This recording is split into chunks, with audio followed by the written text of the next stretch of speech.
ট্রাকের ধাক্কায় ভেঙে পড়ল একটি হাইট ব্যারিকেড। ঘটনার জেরে ব্যাপক যানজট সৃষ্টি হয় বেলঘুরিয়ার ওভারব্রিজের উপর। বেলঘুরিয়া রেল স্টেশনের উপর অবস্থিত ওভারব্রিজ দিয়ে সারাদিন অসংখ্য গাড়ি চলাফেরা করে।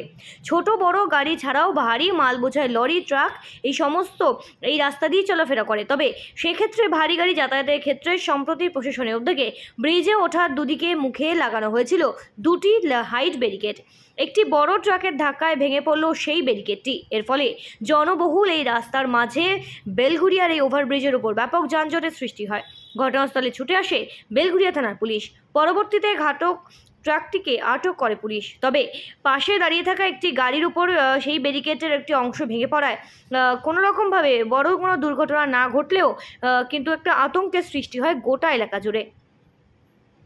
এর সাথে সাথে বেলঘুরিয়া থানা পুলিশের তদারকিতে ব্যারিকেডটি রাস্তার একপাশে সরিয়ে নিয়ে আসা হয়। পরবর্তীতে আস্তে আস্তে যান চলাচল স্বাভাবিক হয় এই রাস্তা দিয়ে। অত্যন্ত জনবহুল এবং ব্যস্তবহুল এই রাস্তা দিয়ে বেলঘুরিয়ার একদিকে যেমনভাবে এয়ারপোর্টের দিকে যাওয়া যায়, আরেকদিকে কিন্তু এই রাস্তা বেলঘুরিয়া স্টেশন হয়ে রথতলার দিকে যাওয়া যায় এবং এই গুরুত্বপূর্ণ রাস্তা দিয়ে প্রতিদিন অনবরত বহু গাড়ি চলাফেরা করে।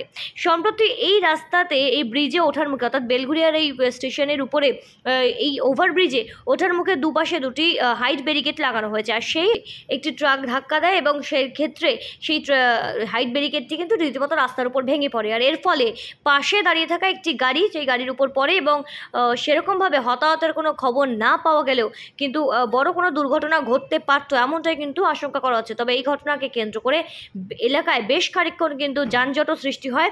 এলাকায় বেশ খানিকক্ষণ ধরে কিন্তু একের পর এক গাড়ি লাইন দিয়ে দাঁড়িয়ে থাকে। পরবর্তীতে পুলিশের তৎপরতা এবং তদারকিতে পরিস্থিতি সামাল দেওয়া সম্ভব হয় এবং কিছু সময়ের পরে কিন্তু আস্তে আস্তে যান চলাচল স্বাভাবিক হয়ে যায় এই রাস্তা দিয়ে। তবে এই ধরনের ঘটনার জেরে এলাকা জুড়ে বেশ একটা উত্তেজনার সৃষ্টি হয়। বেলঘুরিয়া থেকে শ্রীঞ্চিরি পোদ্দারের রিপোর্ট, সঠিক বার্তা।